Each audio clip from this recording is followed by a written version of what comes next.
Olá, irmãos, adolescentes. Nós estamos reunidos aqui para mais uma primeira live, né? Mais uma live, não, nossa primeira live, não é? Da nossa aula de escola dominical com os adolescentes. E nós vamos falar sobre santidade, né? Que é um tema que é muito importante para a gente, em qualquer idade. E quem vai começar hoje orando pra gente é a Gabizoca. Obrigado pela nossa família, obrigado por tudo, Deus. Olha pela minha família, pela saúde da minha família, por tudo, em nome de Jesus, amém. Amém. Então, tchau, tô com saudade de todos. Todos. Então, irmãos, vamos lá, né? A gente vai falar sobre santidade. Eu estou seguindo um livro que eu gosto muito, que é o do J.C. Ryle. Esse aqui, ó. Esse aqui. Antigamente a gente só tinha a edição da PES. Há algum tempo, essa minha edição aqui é de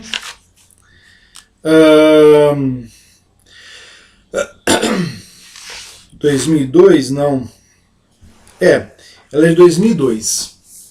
Santidade, sem a qual ninguém verá o Senhor. É do bispo anglicano J.C. Ryle. É uma obra muito interessante, muito boa.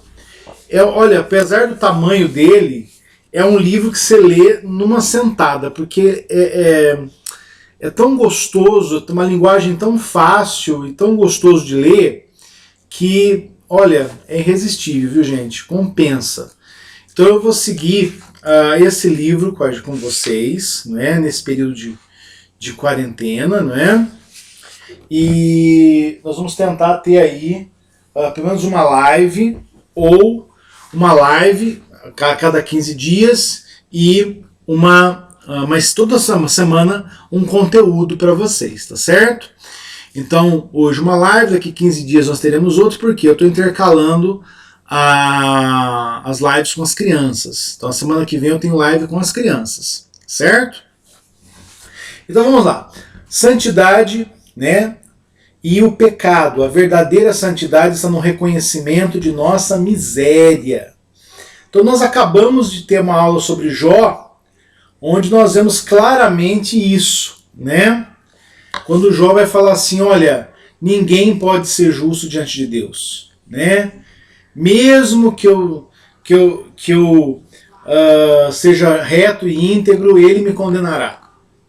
Ou seja, nós precisamos ter noção de nossa miséria. A vida cristã, ela se inicia com a constatação de nossas mazelas, né? E é uma coisa interessante, né, irmãos? Por quê? Porque diferente das outras áreas da vida, não é?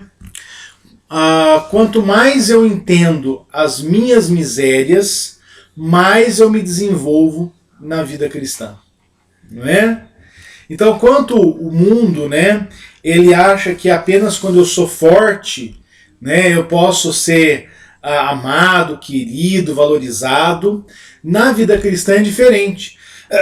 Na vida cristã, quanto mais eu entendo que eu não sou nada, é quando mais forte eu sou, né? Quando eu entendo que sem Deus eu não sou nada, é ali que mora a nossa força, né? Eu queria ler com vocês, para nós iniciarmos, 2 Coríntios 12, 2 Coríntios 12, é o texto em que Paulo fala sobre o espinho na carne, né? 2 Coríntios 12. Veja só, né?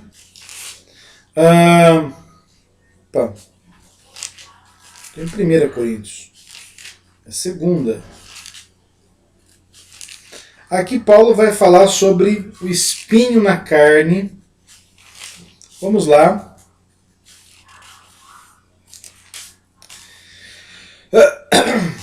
2 2 Coríntios 12, de 7 a 10. Assim diz a palavra do Senhor.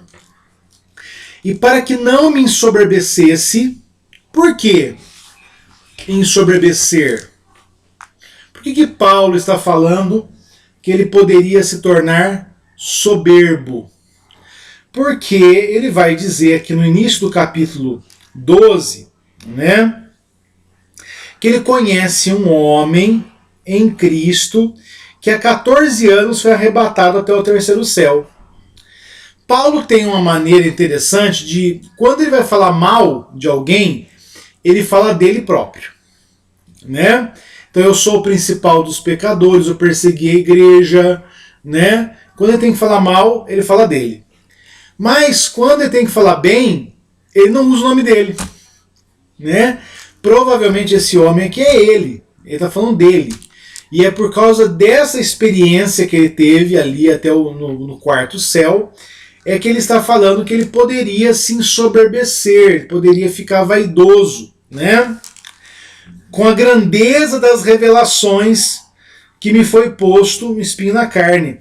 Ele vai falar que essas revelações, olha, quando ele fala sobre o que ele ouviu no quarto céu, olha o que ele diz, que coisa interessante. Fui arrebatado ao paraíso, versículo 4, e ouvi palavras inefáveis, as quais não é lícito ao homem referir. Olha que coisa interessante. Ouvi palavras inefáveis, as quais não é lícito ao homem referir. Então, ele poderia ficar soberbo, não é? Com essas revelações que ele obteve, né? Mas para que ele não ficasse soberbo, ele foi posto. Veja, aqui é um verbo no passivo, né? Foi posto um espinho na carne em Paulo, né? Ele não é o agente disso, ele foi o paciente. Ele recebeu esse espinho na carne. Quem colocou esse espinho na carne?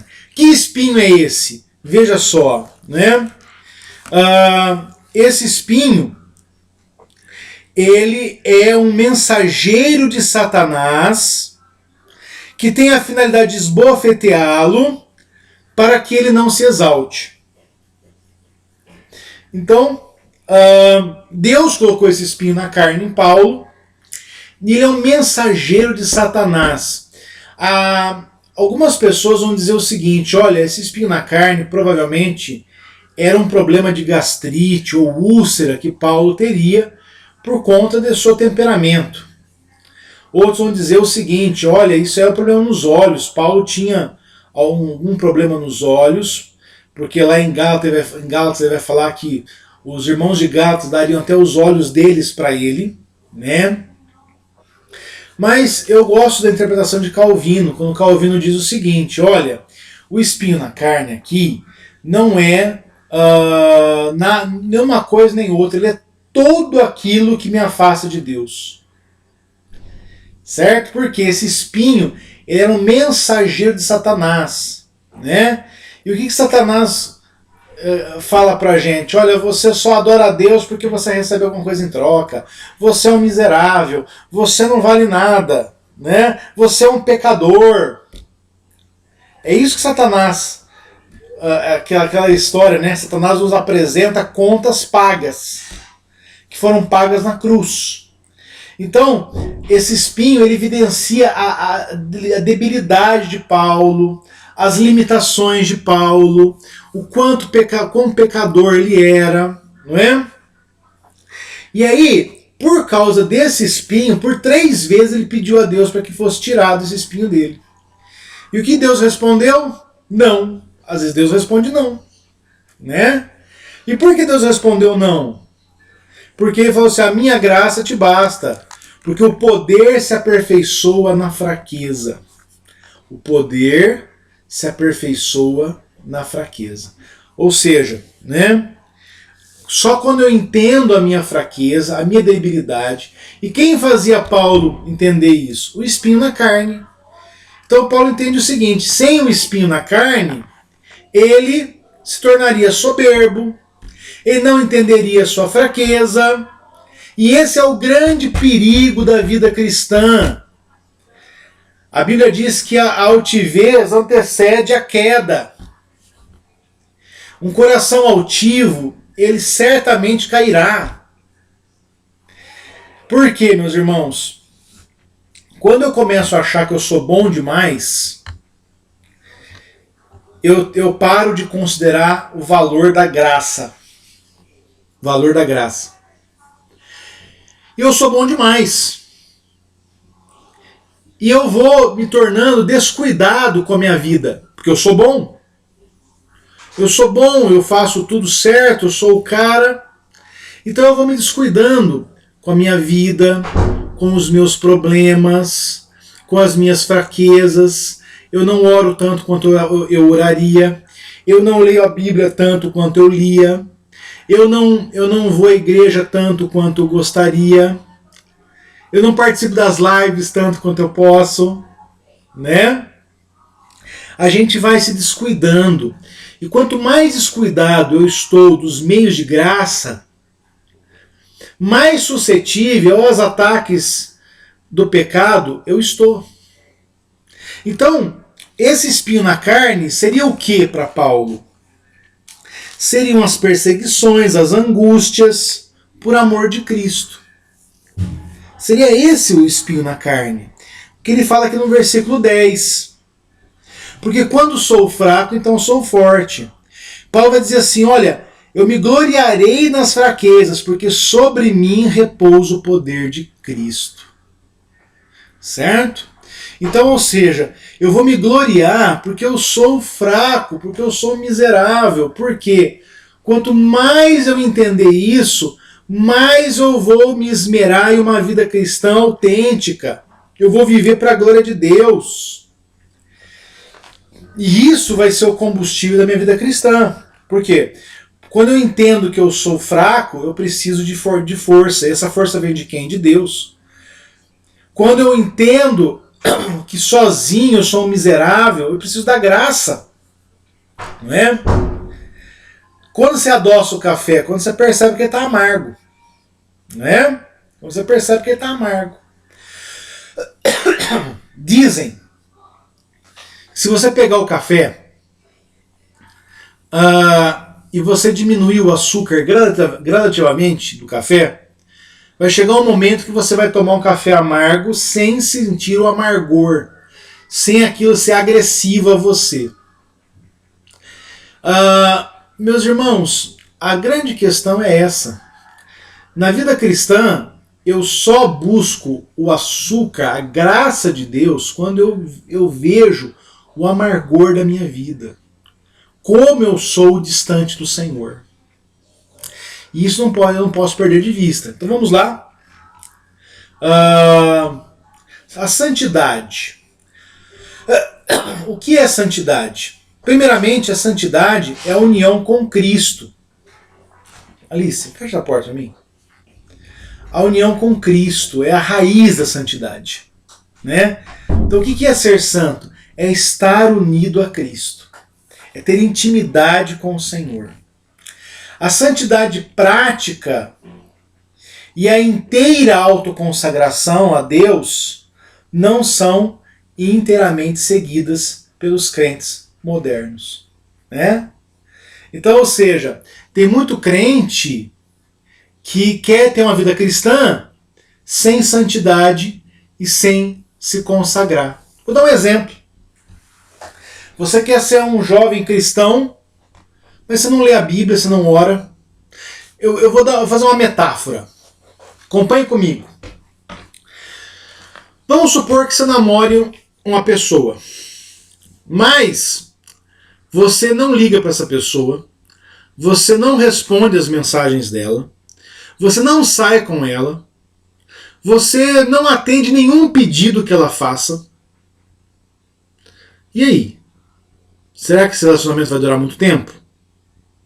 Pois é. Não é? A mesma coisa na vida cristã. Eu não leio a palavra. Eu não oro.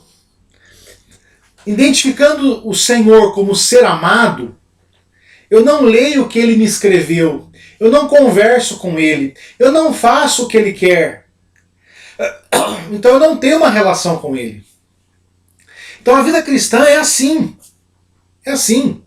Como eu posso dizer que eu tenho uma vida cristã autêntica se eu não estou fazendo aquilo que não só justifica a vida cristã, como me abastece para que eu tenha uma vida cristã de verdade, verdadeiramente de acordo com a vontade de Deus. Né? Muitas pessoas hoje vivem assim. Vão à igreja, recebem os sacramentos, até participam de grupos da igreja, mas no dia a dia vivem como se Deus não existisse. A doutrina evangélica será inútil e prejudicial sem a santidade. Então, eu sou crente, eu amo a Jesus Cristo, né? Eu tenho uma grande, eu conheço, eu fiz discipulado, eu sei as doutrinas da graça. Teologia sem vida é um caminho, é uma porta para a heresia. Eu vou dar um exemplo para você. Você pega lá Apocalipse, capítulo 1, a igreja de Éfeso. A igreja de Éfeso era uma igreja capítulo 2, desculpe. Ao anjo da igreja de Éfeso escreve: essas coisas diz aquele que conserva na mão à direita as 7 estrelas. Quem eram as 7 estrelas? Os 7 pastores de cada igreja, né? E que andam no meio dos 7 candeeiros. Quem eram os candeeiros? As próprias igrejas. Então Jesus conserva na mão os pastores e ele está andando nas igrejas. Por isso que ele conhece as igrejas. Porque ele anda. Ele está no meio das igrejas. Conheço as tuas obras, tanto o teu labor, o teu trabalho, como a tua perseverança. E que não pode suportar homens maus, e que puseste à prova os que a si mesmo se declararam apóstolos e não são, e os achastes mentirosos. Então veja, a igreja de Éfeso era uma igreja com uma boa teologia, uma boa doutrina evangélica. Quando chegaram pessoas mentindo que eram apóstolos, eles foram lá e questionaram esses irmãos e viram que eles estavam mentindo. Né? Era uma igreja perseverante, né? Só que olha o versículo 4 do capítulo de Apocalipse 2. Tenho, porém, contra ti que abandonaste o teu primeiro amor. Pera lá, o que é isso? O que é abandonar o primeiro amor? É você abandonar aquele ânimo de seguir a Jesus Cristo. Aqui não está dizendo que bom é a pessoa no início da fé. Não, porque a maturidade é um valor muito importante na vida cristã. Aqui está dizendo o seguinte, que no início da nossa caminhada na igreja, nós éramos mais fervorosos, nós líamos a Bíblia com mais avidez, nós orávamos com mais fervor, nós estávamos mais próximos dos meios de graça, a gente ansiava por por participar da ceia do Senhor, né? Mas às vezes é comum que a gente se habitue tanto à igreja e tanto ao sagrado que a gente perde de vista, né? A gente perde de vista a necessidade de continuar vivendo essa realidade, né? Esse é um problema que a gente tem que se preservar, né? Preservar, continuar vivendo a vida cristã, né? Vivendo com vigor. Então eles já haviam perdido o primeiro amor. E qual é a recomendação de Jesus? Lembra-te de onde caíste. Então perdeu o primeiro amor, levou a igreja de Éfeso à queda. Né? Quando a teologia, quando a doutrina evangélica existe na minha vida, mas ela não está acompanhada de prática, de atitudes diárias, isso me leva ao pecado. Ao pecado. Né?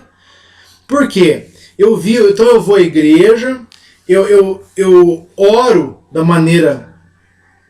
uma maneira que as pessoas gostam, eu falo o que as pessoas querem ouvir, mas no meu dia a dia eu não vivo isso. No meu dia a dia eu não vivo isso. Então, meus irmãos, é muito sério. É aquela história, irmãos. Se você, vou dar um exemplo para você. Você tem um jardim na sua casa, você vai mexer com as flores do jardim. Quando você acabou de mexer com as flores, se você cheirar a sua mão, o que está cheirando a sua mão? Flor, não é verdade? O perfume das flores, né? Uma música que a gente cantava quando era adolescente, né? Fica sempre um cheiro de rosas nas mãos que oferecem rosas, nas mãos que sabem ser caridosas. Então, fica o cheiro de rosa. Agora, imagine que eu estou lavando banheiro. Lavando banheiro. Depois de lavada privada, se eu cheirar minha mão, o que está cheirando? Privada. Então, as pessoas com quem eu tenho perto de mim, elas deixam marcas na minha vida. Eu não estou dizendo a você que nós não podemos pregar o evangelho, nós temos que pregar o evangelho, né? Aquele amigo, aquele colega da escola, da faculdade, que está desviado, que está numa vida que Deus reprova. Mas eu tenho que entender uma coisa importantíssima. Eu tenho que procurar estar perto das pessoas que me levam a Cristo. É 2 Timóteo 2,22. Não tire de Apocalipse 2 não, tá, gente? É que esse texto me ocorreu agora.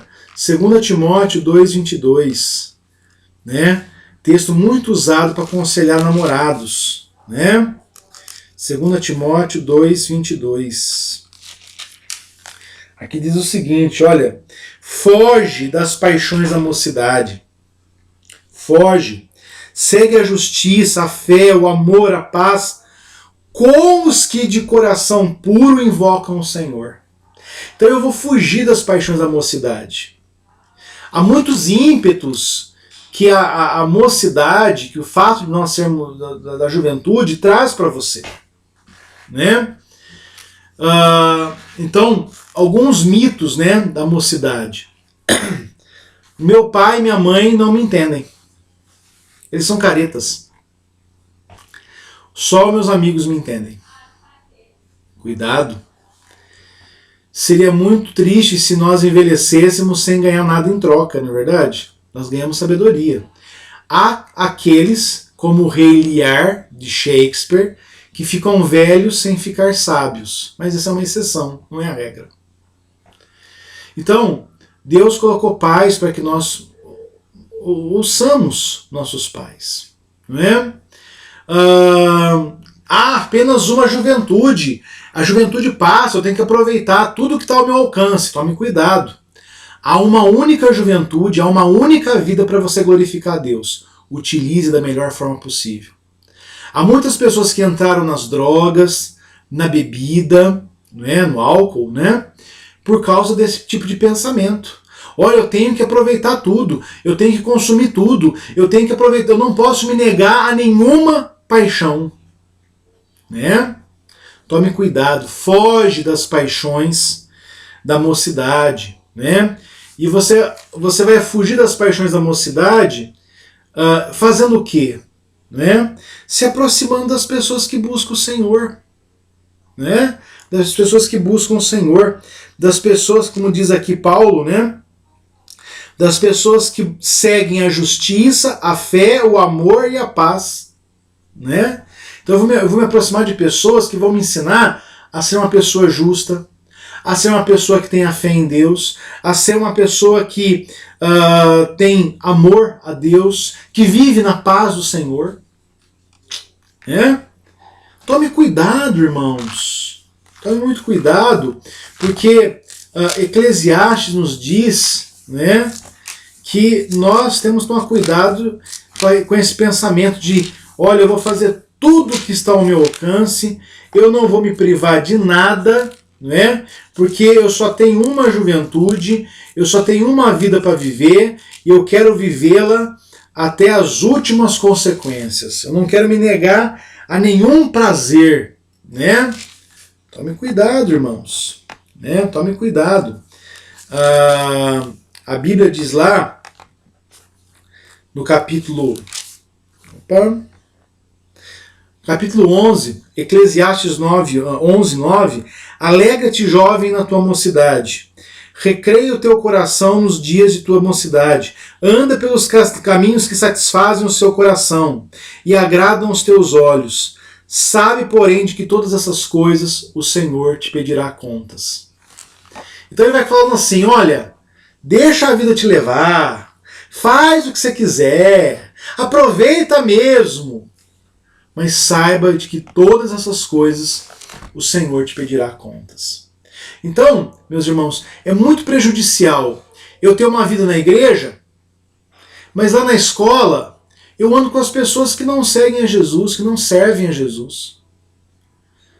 Eu me deixo influenciar por elas, eu faço o que elas fazem, é como diz o Salmo 1, bem-aventurado, feliz é o homem que não anda nos conselhos do ímpio, não se detém nos caminhos dos pecadores, não se assenta na roda dos escarnecedores. Por quê? Porque o seu prazer está na lei do Senhor e nela ele medita de dia e de noite. Nós deveríamos escolher nossos amigos na escola a partir dos critérios da Bíblia. Eu precisaria escolher namorada assim, amigo assim. Preciso. A Bíblia diz que luz e trevas não têm comunhão entre eles. E a Bíblia não está falando só de casamento nesse texto, não. Muito pelo contrário. A Bíblia está falando de todas as relações humanas. Julgo desigual não acontece só no casamento, acontece numa amizade, acontece num grupo de colegas, num grupo de WhatsApp, acontece julgo desigual. Porque sempre que você seguir o ímpio, você será desfavorecido. Por quê? Porque o ímpio não tem padrões a seguir. O ímpio faz o que ele quiser. Ele não teme a ninguém, nem a Deus. Ele não tem Deus. Agora você é diferente. Você sabe que o Senhor pedirá conta da sua vida. Então lembre-se, a sua doutrina evangélica, aquilo que você conhece de Deus, tem que estar alinhado, atrelado àquilo que você vive. Aquilo que você vive. Certo? Se você corre o risco de ser um papagaio crente, né? Que fala de cor todas as teorias da Bíblia, todas as doutrinas das Escrituras, mas não vive nenhuma delas. Né? Santidade, irmãos, é um estilo de vida. É uma maneira que eu vivo. É uma maneira radical de viver.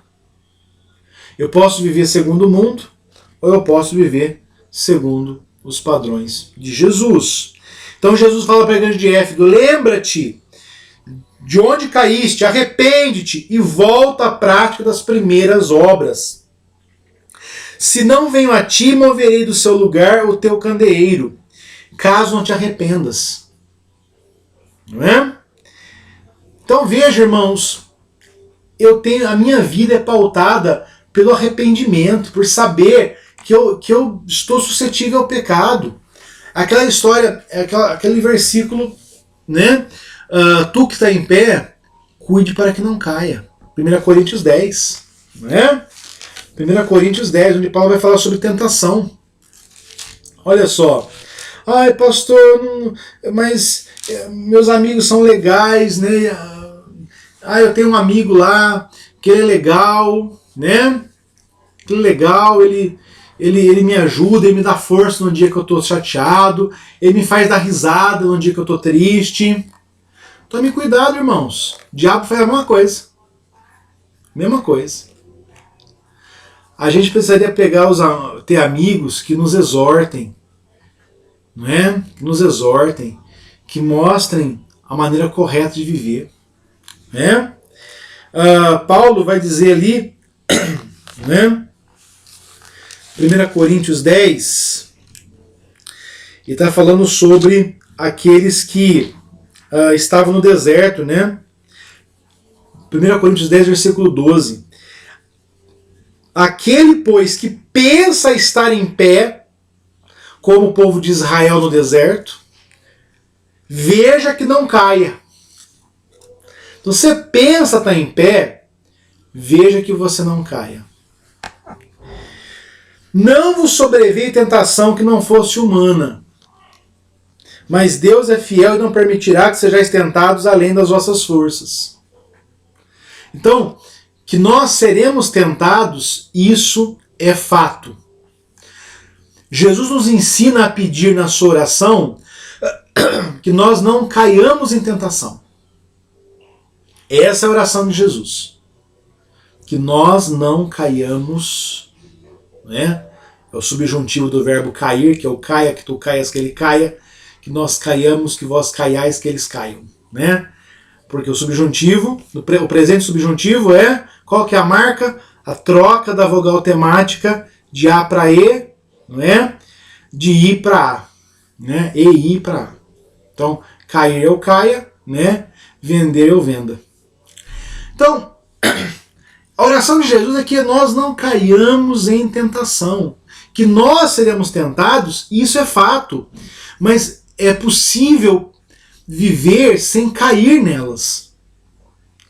É possível dizer não para aquele que me oferece bebida alcoólica.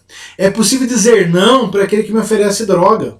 É possível dizer não para aquele que me oferece uma vida sem Jesus.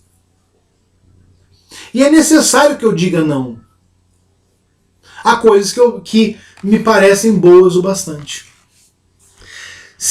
Pense uma coisa, se as coisas que você julga que são boas não são boas para Deus, e ao fazê-las você não agradará seus pais, possivelmente elas não são boas de fato. A fé é a raiz de toda a santidade. A santidade se baseia numa vida de fé, né? Mas a fé não nos santifica, né? Veja lá, Gálatas 5, versículo 6. Gálatas 5, 6. Irmãos, eu vou levar essas aulas com muita tranquilidade, vendo os versículos, sabe? Nós temos tempo para isso, então eu quero ponderar.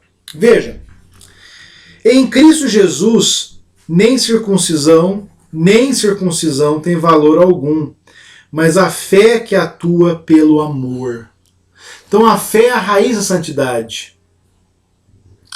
Então, ou seja, o fato de você ser crente, você ser membro de uma igreja, não faz de você santo. Não faz de você santo. O que faz de você santo é você viver essa realidade pela fé. E o que é a fé? É a certeza das coisas que se esperam. É a convicção daquelas coisas que não podem ser vistas. Então, eu sou aqui, vamos tomar aqui, está falando de circuncisão e incircuncisão, né? Aqui está falando do gentil, que era incircunciso, e do crente, que era circuncidado. A circuncisão é uma operação de fimose, né? Veja, a fé, ela atua pelo amor. Então eu sou batizado. Eu sou batizado na igreja, pastor, meus pais me batizaram. O que vai fazer diferença na sua vida não é o fato de você ser batizado. É a sua fé. A sua fé. Né?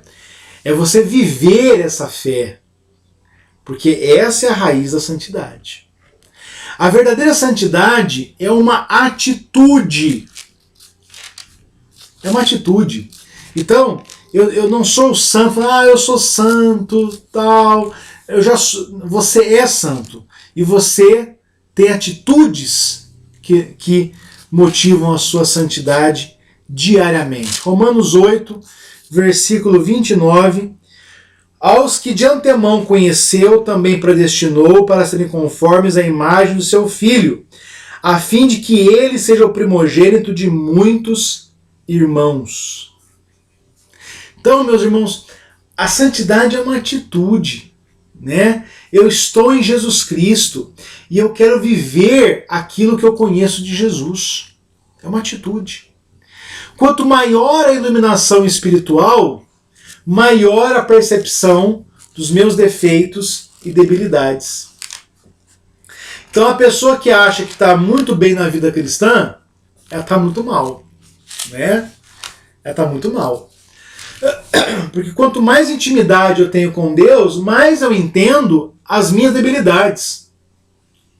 Quanto mais eu me aproximo daquele que é perfeito, daquele que é santo, eu vejo o quão imperfeito eu sou e quão miserável eu sou nas coisas do Senhor. 1 Pedro 5, versículo 5. Rogo igualmente aos jovens, sede submissos aos que são mais velhos.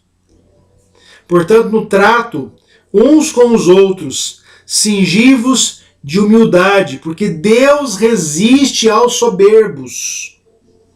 Contudo, aos humildes concede a sua graça.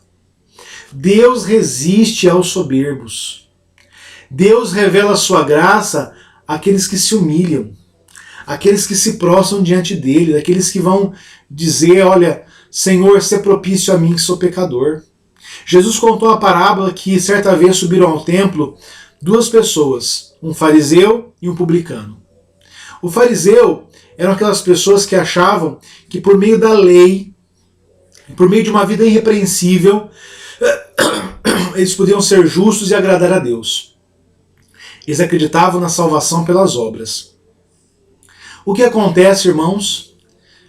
O publicano, ao contrário, eram aqueles que viviam de cobrar os impostos do povo judeu e assim se faziam pecadores duas vezes. Primeiro, porque eles trabalhavam a favor de Roma, dos inimigos, e muitos deles cobravam impostos além do necessário para que se enriquecessem. Os publicanos eram pessoas muito mal vistas na sociedade. Esses dois homens subiram ao templo. O fariseu, ele de pé, na frente do templo, dizia, olha, Senhor, muito obrigado, porque eu não sou igual aquele publicano, porque eu dou o dízimo. Agora o publicano, ele sequer tinha coragem de levantar o rosto e batia no peito dizendo, Senhor, sê propício a mim que sou pecador. Jesus disse que o publicano saiu justificado e que o fariseu não. Porque Deus revela a sua graça aos humildes, mas resiste aos soberbos. Então a sua vida tem que ser pautada pela humildade. E um grande problema da juventude é que nós facilmente somos enganados por nós mesmos. E nós achamos que todo mundo está errado e só a gente está certo. Meu pai está errado, a minha mãe está errada. Eu e os meus amigos estamos certos. Geralmente porque a gente pensa parecido. Lê do engano. Lê do engano. Terrível engano. Sabe por quê, irmãos? Porque a grande questão é que se alguém diz que é Napoleão e todo mundo fala o contrário, ele não é Napoleão. Ele é doido. Eu chego pra você e falo assim, eu sou Napoleão. E o pessoal fala assim, não, você não é não, Napoleão já morreu. E foi enterrado na ilha de Santa Helena. Agora está na França. Não, eu sou Napoleão. Não, você não é Napoleão, você é um louco. E o pecado, ele nos leva à loucura.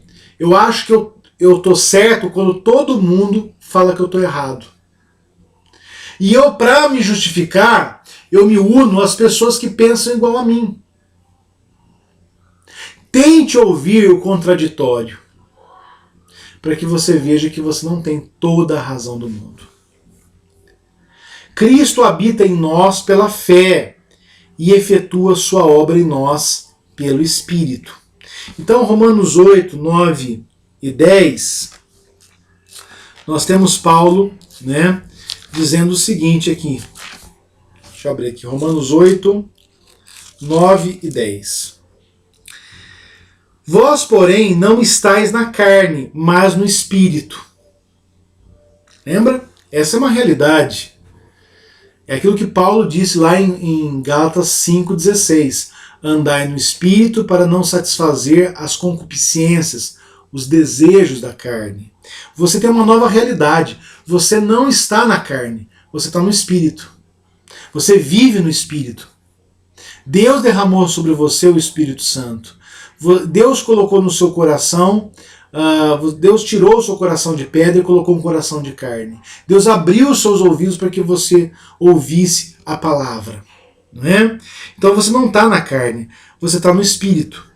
Se de fato o Espírito de Deus habita em vós, e se alguém não tem o Espírito de Cristo, esse tal não é dele.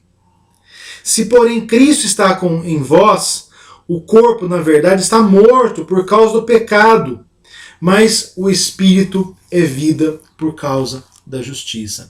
Então, você tem uma nova realidade de vida. Pela fé, porque eu recebi esse dom de Deus que é a fé salvadora. Por meio dela, eu espero coisas que eu não posso ver, eu tenho convicção em coisas que eu não posso ver. E o que é isso que eu não posso ver? É o céu, a realidade celestial. A fé, ela me deu acesso a essa realidade maravilhosa que é o céu.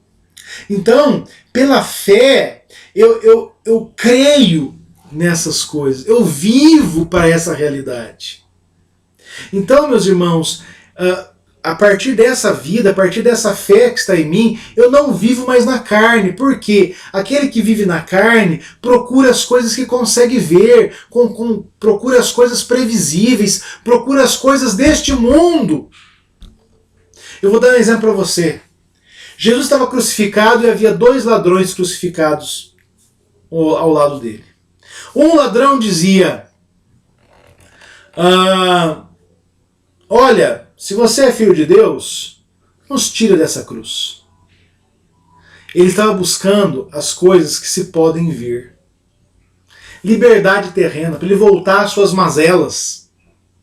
Agora o outro ladrão, que teve o seu coração aberto pelo Espírito Santo, ele vai dizer: Senhor, lembra-te de mim.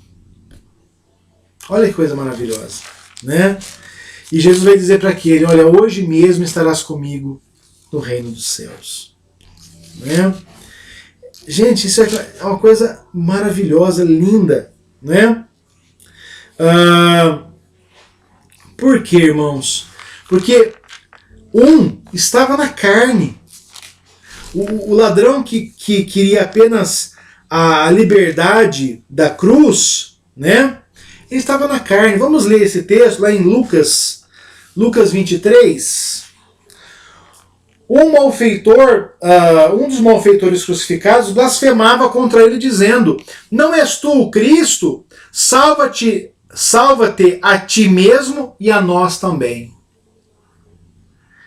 Respondendo-lhe, porém, o outro repreendeu, dizendo: nem mesmo temes a Deus, estando nós em igual sentença?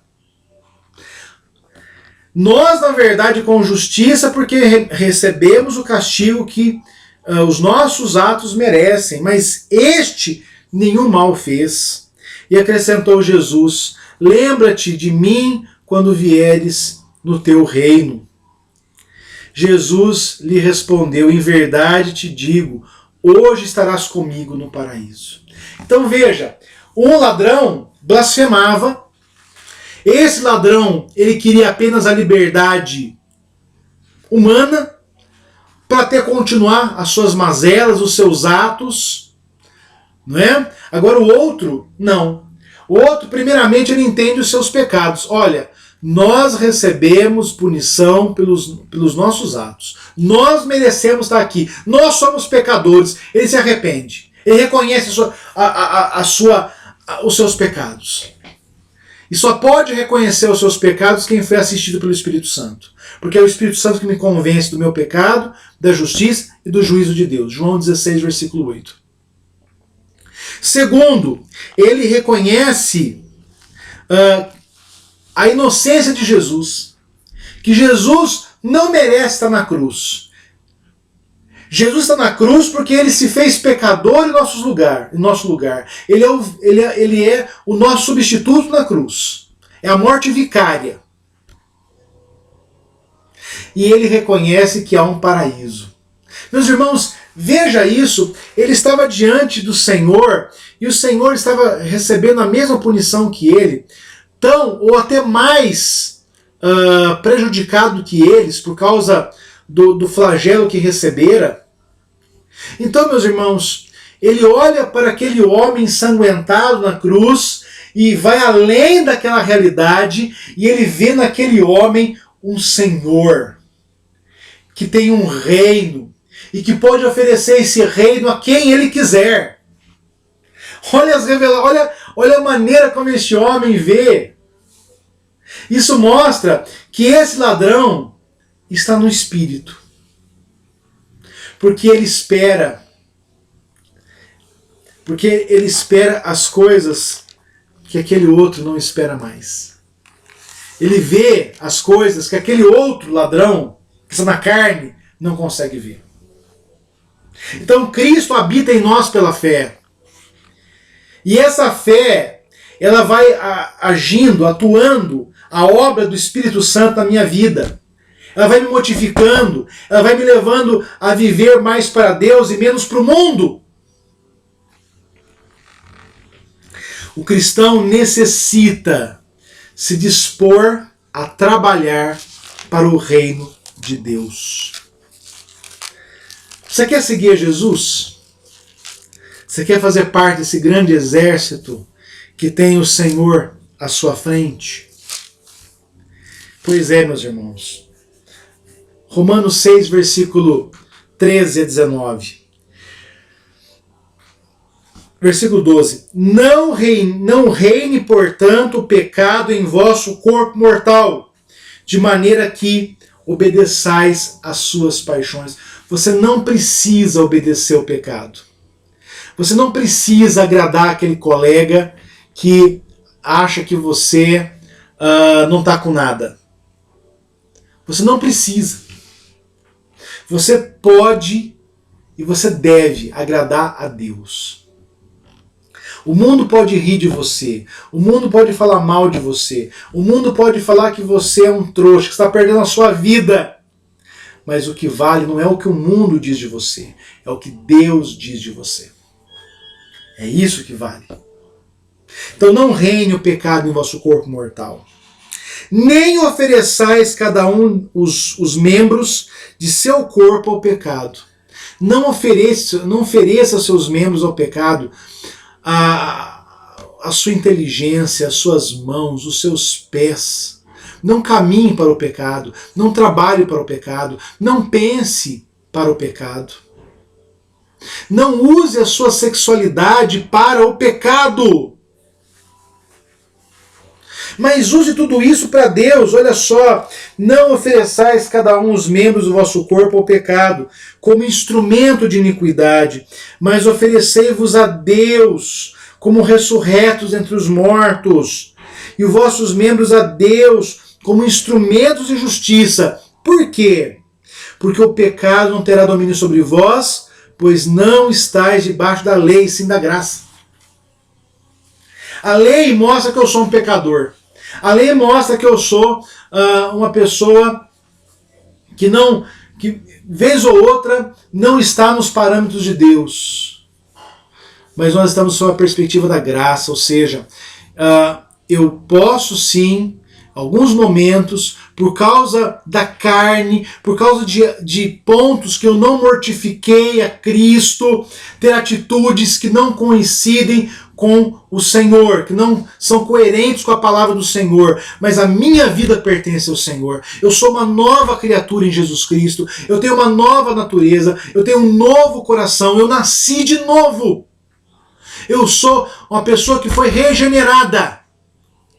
E pela graça, eu vou continuar nessa trajetória.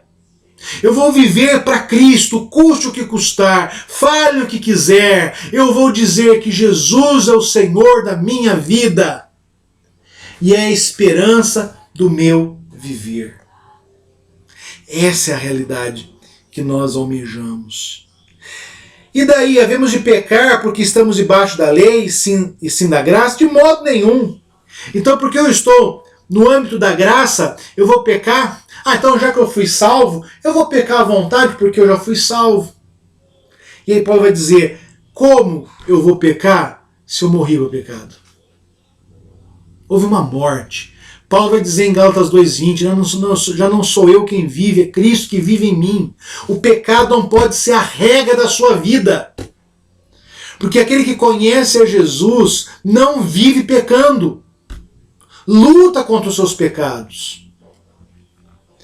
E aí o J.C. Ryle diz uma coisa fantástica.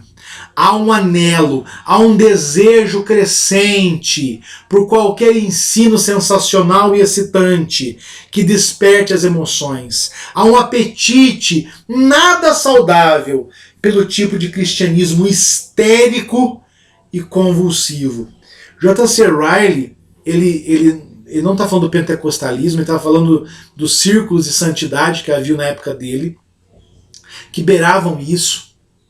E às vezes as pessoas querem um cristianismo regado a emoções, a histeria, a música alta, a dança alucinada, mas não é isso que faz de você um cristão.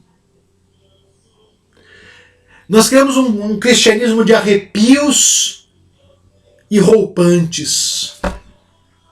O que faz um cristão é uma vida colocada aos pés da cruz. É isso que faz de você um cristão. O pecado, então, irmãos, todo aqui, citando 1 João 3,4, que eu fiz uma alusão agora há pouco, todo aquele que pratica o pecado transgride a lei, porque o pecado é a transgressão da lei. A primeira coisa que Deus faz quando quer tornar alguém uma nova criatura em Cristo é iluminar-lhe o coração, mostrando que ele é um pecador culpado. Tem um errinho aqui no slide, tá culado aqui, tá? É culpado. Então, quando Deus, você percebe o agir de Deus, o agir do Espírito Santo na sua vida, não por histerias, emoções, arrepios, mas quando você entende que você é culpado. Que sem Jesus eu vou para o inferno. É essa a realidade. Vamos lá para 2 Coríntios 4, versículo 6. 2 Coríntios 4, 6. Porque Deus que disse, das trevas resplandecerá a luz, Ele mesmo resplandeceu em nosso coração, para a iluminação do conhecimento da glória de Deus na face de Cristo. Recentemente eu refleti esse texto numa das quintas-feiras, mostrando aqui a interpretação de que, da mesma maneira como Deus disse, haja luz, e a luz se fez, lá na criação, o Senhor resplandeceu a luz em nossos corações. Eu, lá, seguindo a reflexão do Charles Slater, nós vimos que a regeneração é um processo criativo. Nós somos criados em Cristo Jesus. Nós temos novos desejos, novas ambições. O Saulo, lá de Atos 9, que respirava a morte dos cristãos, perseguia os cristãos, que tinha cartas para entrar em Damasco e trazer os cristãos cativos a Jerusalém, não é o mesmo Saulo que vai dizer lá em Timóteo, 2 Timóteo, combati o bom combate, completei a carreira, guardei a fé. Está proposta a minha coroa, que o justo juiz dará não só a mim, mas a todos aqueles que amam a sua vida. O que aconteceu? O que fez Saulo virar Paulo? A graça de Deus. A graça de Deus que recriou Paulo à imagem de Cristo. E nós passamos por isso, irmãos. Nós somos recriados à imagem de Cristo Jesus. de tal maneira que eu não preciso servir ao pecado, de tal maneira que eu não preciso viver no pecado, porque eu conheço o Senhor Jesus. Se um homem, aqui citando o J.C. Ryle novamente, se um homem não percebe a natureza perigosa da doença de sua alma, ninguém poderá admirar-se de que ele se contente com remédios falsos e imperfeitos. Ontem eu dizia uma coisa num grupo do Facebook que é triste, é muito triste. Nós vivemos uma época em que as pessoas estão comendo veneno espiritual porque estão sendo mal alimentadas em suas igrejas. Tem pessoas voltando a superstições e a práticas que a Bíblia não endossa. Por quê? Porque suas igrejas têm se limitado a emoções, a relâmpagos, a pirotecnias e não ao conteúdo da palavra de Deus. Deus tem compromisso com a palavra dele. E o Espírito Santo, ele me leva a palavra para que eu entenda as minhas imperfeições. O Evangelho, a boa notícia, começa com uma má notícia. Qual é a má notícia que eu recebo? Você é um pecador. Você está destinado ao inferno. Só depois é que eu recebo a boa notícia. Calma, Jesus morreu por você. E ele lhe deu a vida eterna.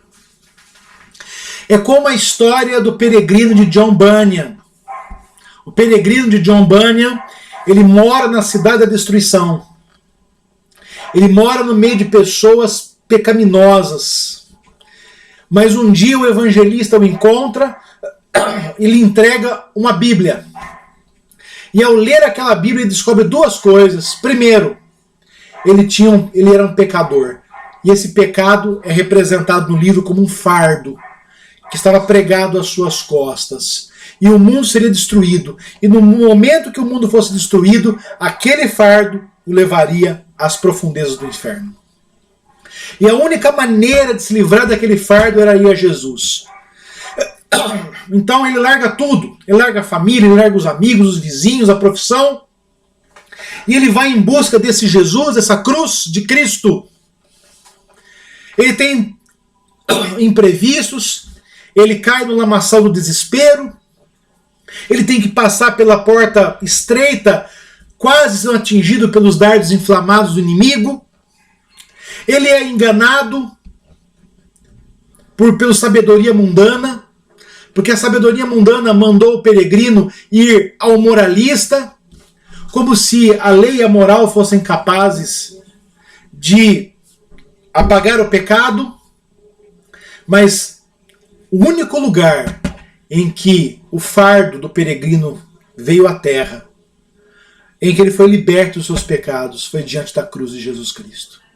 Porque lá, pelo sangue de Jesus, nós fomos justificados. Meus irmãos, você pode tomar o remédio certo, ou você pode tomar o placebo. O mundo lhe oferece placebo. As paixões do mundo são placebo. Eles parecem remédio, mas não são remédio. Apenas Jesus, apenas a palavra lhe oferece a doutrina correta, que tem poder para lhe fazer sábio. Irmãos, próxima semana vamos falar sobre a definição de pecado. Vamos continuar falando sobre isso. Eu quero orar pela sua vida.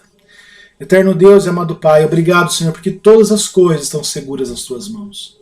Obrigado, Senhor, porque o Senhor nos deu a fé e a graça, e assim trabalhado em meu coração, para que eu possa perceber a minha miséria, as minhas limitações, para que eu entenda a grandiosidade do teu evangelho, da tua misericórdia sobre a nossa vida.